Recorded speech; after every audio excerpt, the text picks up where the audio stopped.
voted it down.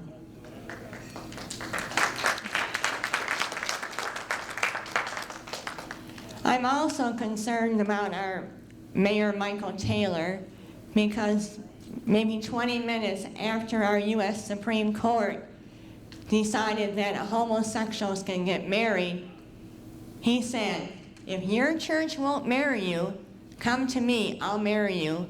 And I have a picture here that shows him marrying 2 lesbians.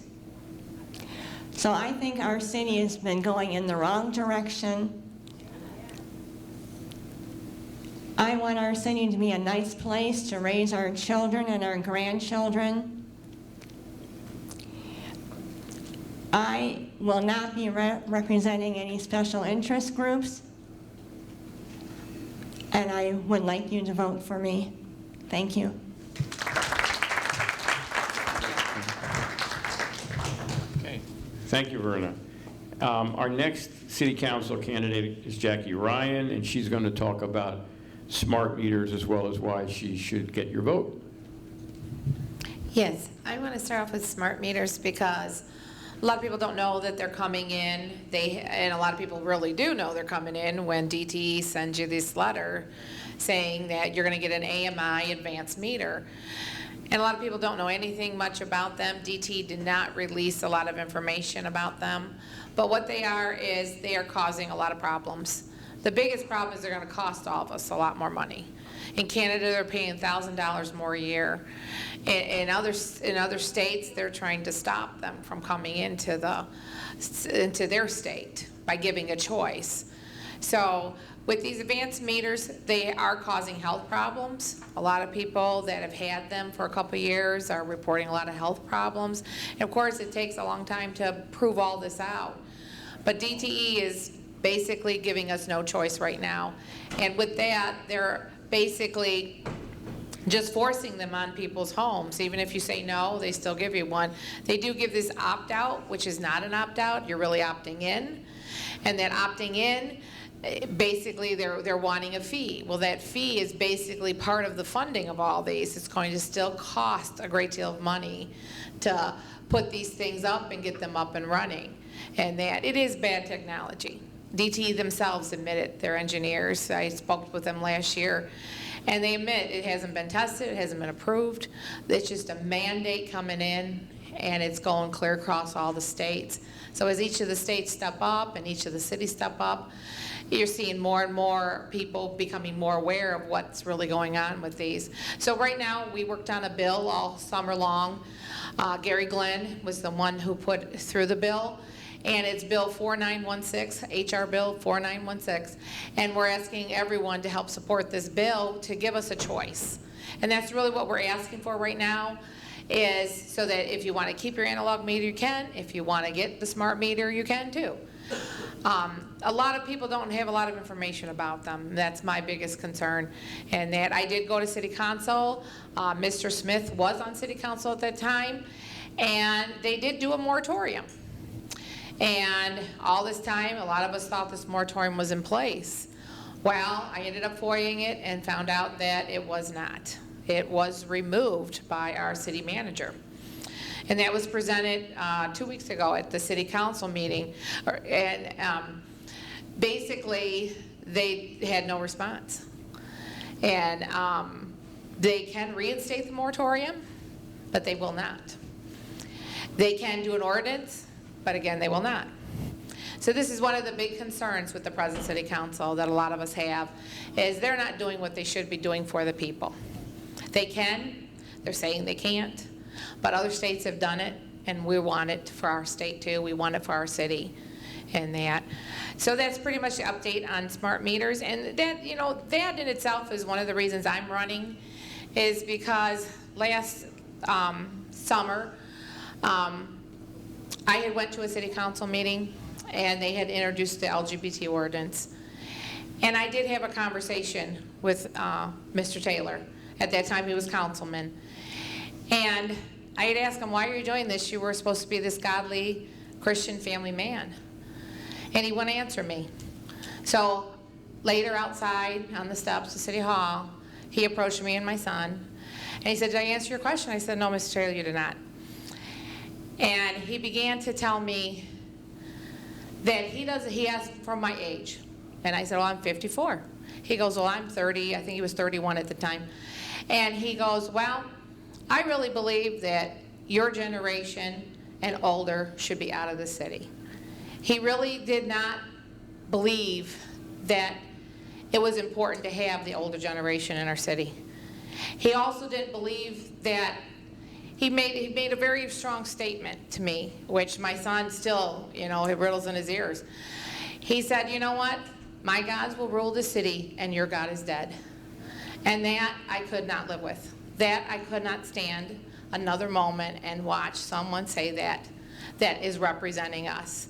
So that moment, that's when I decided to step up and run, because we do need a godly city, and we do need to have our nation, one nation under God, and not divided in any way.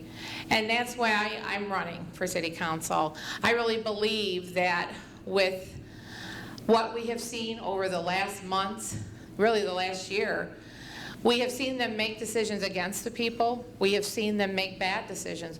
We have seen them make irresponsible decisions. And there's no reason for this. Because running the city and being accountable to the residents should not be something that's hidden from the residents. And that's what we've been all seeing. As we go to city council meetings and as things came to light, a lot of things, like Mr. Smith had said, just get passed through on the consent agendas. You don't even get an opportunity. I think there's been points where Moira Smith and me have run up to the mic to try to stop things from going through, and they just ignored it. And so that would be the only way you could stop something, is to approach ahead of time, because basically they're following their own agenda instead of the agenda of the people. And so that's a lot of concern that everyone in the city should have. But that's the reason I'm running, is we need to be accountable. We need to look at the budget and be accountable to the people for how money is spent in the city. And Mr. Doug Skinars, he basically said at one city council meeting, oh, the residents have big pockets. They can afford it. And I said, excuse me, there's a lot of seniors, there's a lot of new people in our city. They can't. They're trying to establish themselves. The seniors, they're on a fixed income, and that's unacceptable to me. I think he needs to revisit all that. And that's why a lot of us are stepping up. They need to be held accountable. And that's what we want to be. We want to be held accountable to the people. And that we are godly people that are running, and we want God to be first place. So that's why I am running. I am also a courageous pro-life candidate, as Vernon, Moira, and Paul. We believe in God, and we believe that their life is valuable. All life is valuable. And that's why I'm running. Thank you very much. Thank you, Jackie. And our third candidate for City Council, Moira Smith, is going to talk about religious freedom and her agenda. Good evening, everybody. My name is Moira Smith. I'm running for City Council. And it's not something I really jumped out of school one day and said, when I grow up, I'm going to be a politician. It's the last thing I ever thought I'd be doing. But here I am. And what got me going on this was that I've been active and interested in what's been going on in our city for about the last 5 or 6 years, with my husband being involved in council. I've been a witness to what's been happening and the way people who stand up, who have Christian values, are treated in our community. I think this is an outrage, and I think instead of getting mad, I got to do something about it. There's no other way. So here I am. I'm a young girl with a dream. I grew up in Michigan. My dad was a small businessman. He worked very hard. He believed in the American dream. He believed that all people had the right to succeed, and that if you work hard, your work will be rewarded. And I truly believe in that. I believe that taxation is theft. Overtaxation is theft. Yes, we need police protection. We need fire department. But we need to be reasonable with how we spend the hard-working people's money. That is your money. It's not our money in our pocket to play around with, to pay off people who are getting special favors from the city. I'm not here to do that. I'm here to make sure that your money is spent wisely. I think that, again, I repeat, overtaxation is theft. And I think that we have a great responsibility to be accountable to you guys, the citizens who pay the bills. We work for you, not for other people that are paying us off. I'm not getting any money. I'm paying for my own funds. I'm retired. I've accepted very minimal money, so I don't have any, I'm not beholden to anybody. And I'm proud to say that. When you talk about religious freedom, I watched this gay rights ordinance get passed, and they did it in spite of what we wanted. They did this in our face. We had 2 council meetings that were heavily packed, and I see some of the people here that were in the council chambers standing up to our government and letting them know how we felt, to our heartfelt Christian beliefs. They are very basic to our human society. Our country's been going in a downward spiral, and that's because we've been turning our back on God. And this gay rights business, God loved everybody. I'm going to overlook, what you do, that's between you and God. However, when you start imposing our belief, how we are going to live, if we try to live according to our beliefs, you're going to impose on us sanctions and punishments for following our deeply held beliefs and not letting us live our lives according to our beliefs. Just attend church, and that's it. We lock it behind the church door on Sunday morning. We cannot continue to do this, because if they take one thing away from you, they're going to go for more. And I'm sure that the immigrants in this room understand that. They take a little bit at a time, and then more and more freedoms are lost until you've lost it all. And then who's going to be in control? Somebody that does not go by your God-given beliefs. And our rights come from God. They do not come from the president. They do not come from the mayor. They will not come from me. And that's what our council tried to do in June of 2014. They were in our face abusing us when we were out there petitioning at the library. I heard for the very first time the stories from women who were bullied by the current mayor. He thought he could impose his implied mayoral authority to stop people from standing up for their Christian values just by signing a petition, which is a basic First Amendment right, to sign a petition addressing your government that you disagree with them. And many of you guys in this room, I'm sure you understand that if you stood up to the government in your homeland, there might have been severe consequences. And what kind of a path are we following by following the path of Mr. Michael Taylor? So I would stand up for people to have their religious rights, not lock them up in the church, and not be able to walk out the door and proudly live according to their beliefs. This LGBT business is an assault on Christian family values. The family unit is the basic foundation of American society, and I stand strongly for American families. I feel the council has had an ongoing assault on our Christian values and family life in promoting the LGBT agenda and by condoning the use of marijuana, by letting people grow it. And it can be just, if you're growing it for medical reasons in your basement, who's to say you can't sell it from the back door of your house to the kid down the street? It happens. I know, I grew up, I know what people do. And once again, the reckless spending, the taxation is against our Christian values. I do believe it's theft.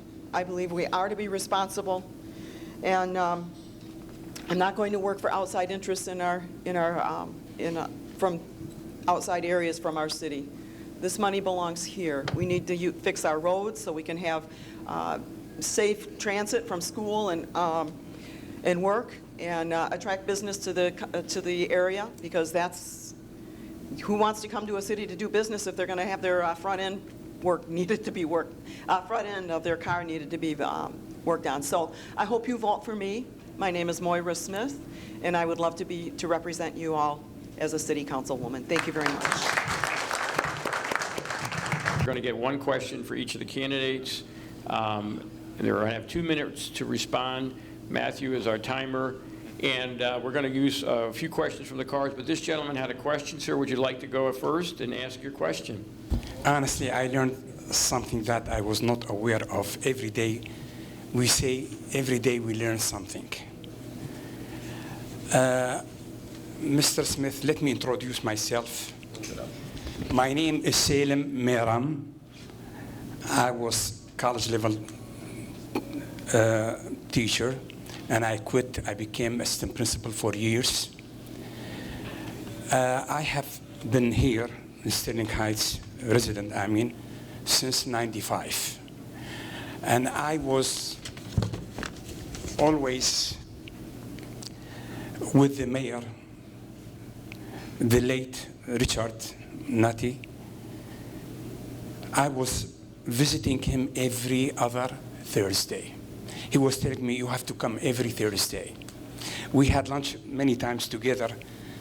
I could see, I could see and what other people were saying and complaining and telling him. I kept in touch with him till he went to the hospital the last 2 months. Now, Mr. Smith, I'm sorry. I know what was going on because I was going to the city every other Thursday. You were a former city council, elected in 2011 till 13, and that was it.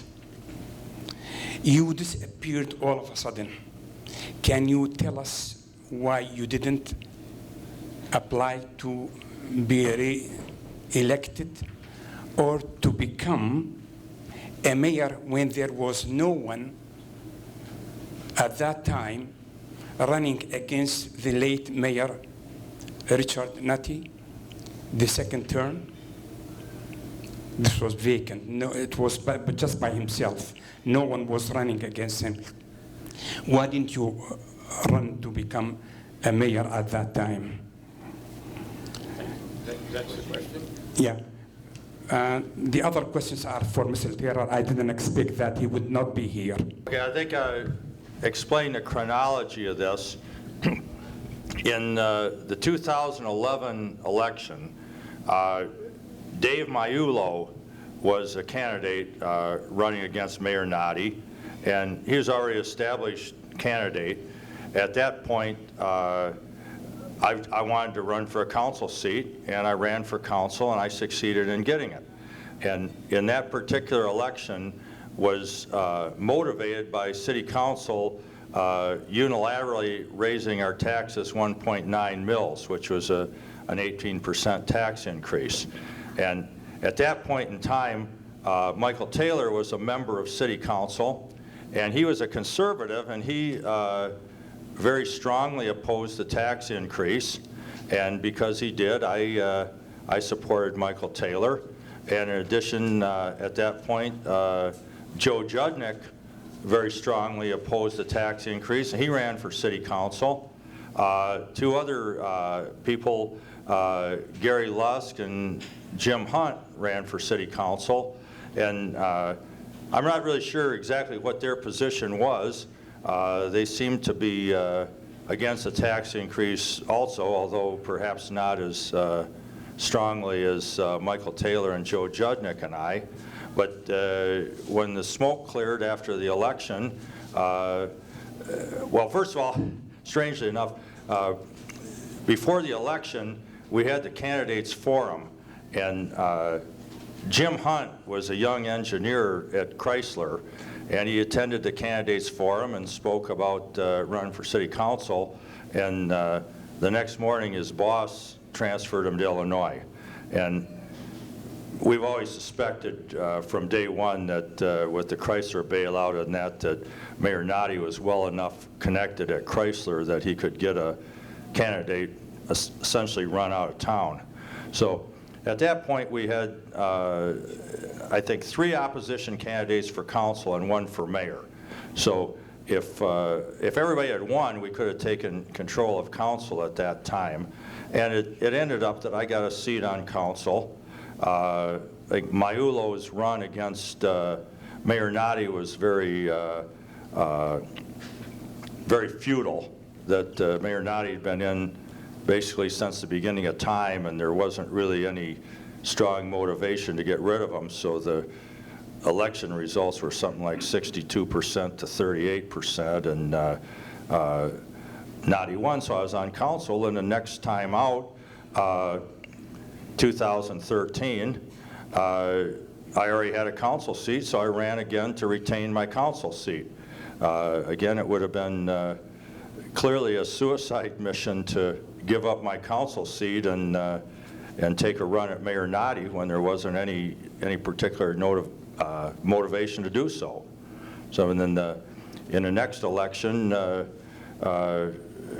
essentially I'm running against Michael Taylor.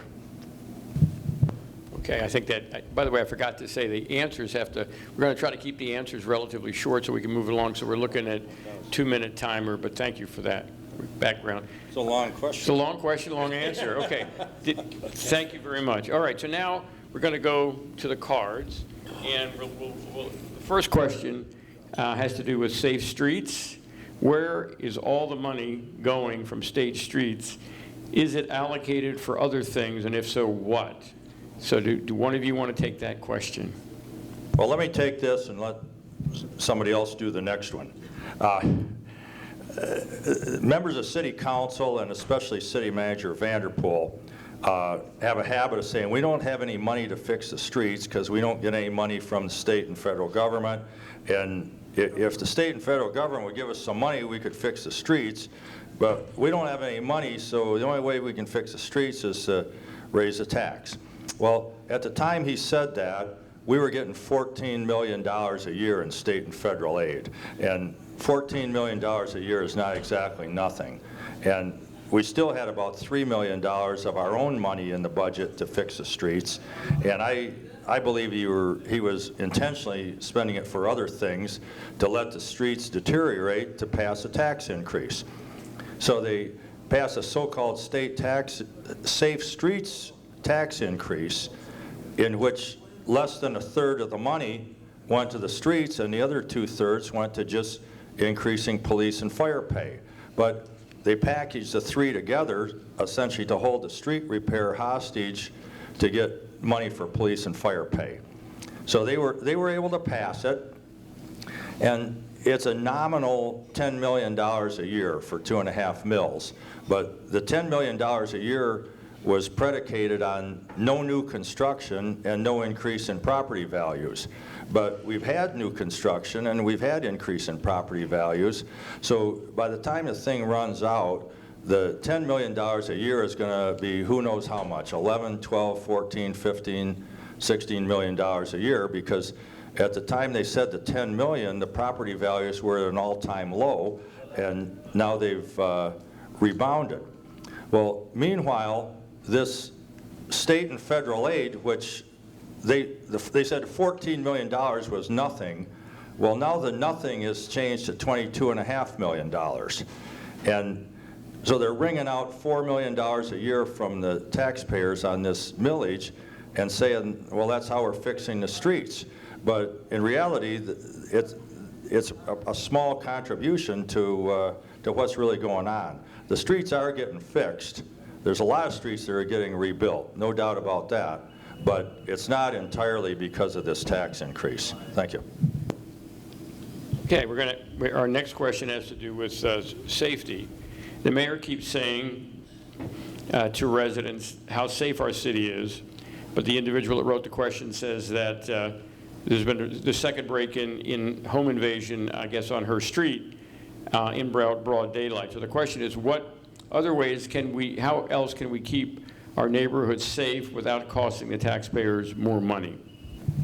Well, I think Sterling Heights has a very good population, and we do have, and on that basis, on Christian values, we should not have things to fear about. However, there is crime, and I read the source. I've read the source paper and the police blotter for several years, and the crime is coming up Sterling Heights, up from 14 Mile up to 20 Mile. I think the police patrols need to be visible in the neighborhood to deter crime. And so I think it's up to the management of the police department. And I don't think throwing money at a problem is the answer. I think we need to assure that the city police are on the job, on duty, and I don't like to see traffic accidents. I think there's like an over-response to minor traffic incidents. That might be distracting the police coverage in other neighborhoods rather than having an exaggerated response to incidents that might need just maybe one patrol car answering it. So I think that's the answer. The other night I had an experience where there were 3 police cars that responded to a complaint about me door knocking in a neighborhood. Is that proper use of police? What are our police doing if this is the kind of response they have to a citizen going door to door campaigning for office? So I think we need to look at the police department activities a little closer and make sure that they're really doing their job. Okay. I would just like to add something. I'm just wondering how much of a drug problem do we have in Sterling Heights? And is our drug problem growing? Because if people are in drugs, they need money. So is some of the crime, the break-ins, due to the fact that our children are being exposed to more and more drugs? The next question has to do with welcoming America, which is part of the refugee resettlement question. It says, with regards to welcoming America and here in our city, welcoming Sterling Heights, what is going to be the cost of this program started by the Obama administration to the city taxpayer? What will be the cost to our schools? Are we able to put a stop to this, being that they are not being vetted and we don't really know who they are and if they wish to cause our country harm? So this has to do with what would you do as council people and mayor dealing with the designation as a welcoming city for Sterling Heights? Well, let me make a statement and let somebody else add to it.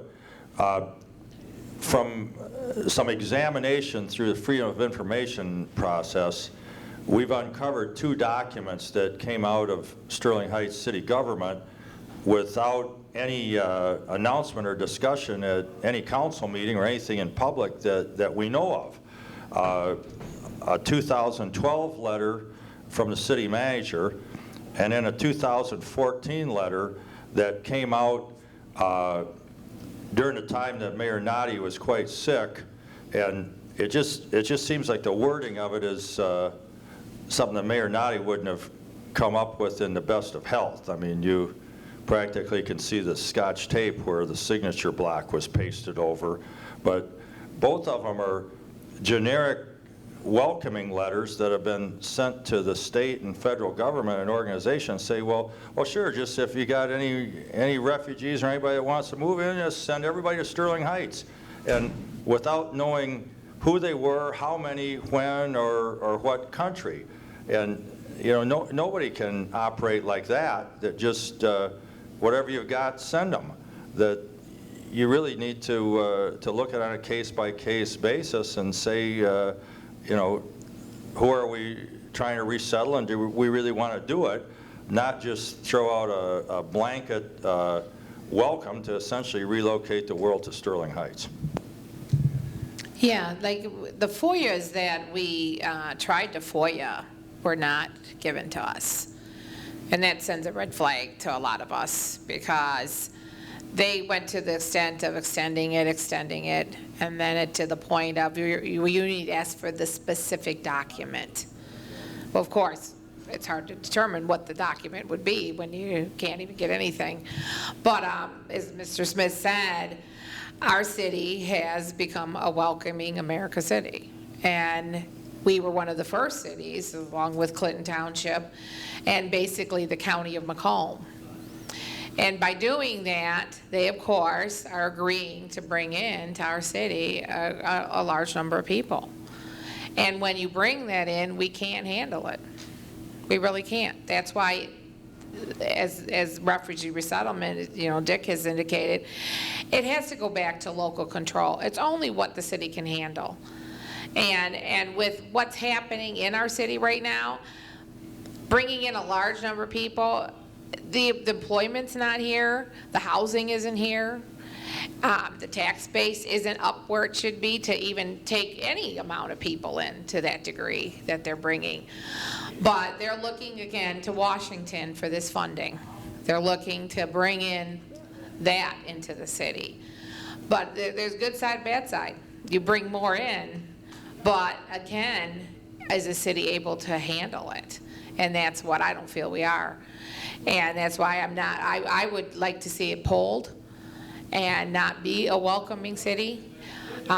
There's no reason we have to be one. It was a choice made by the mayor.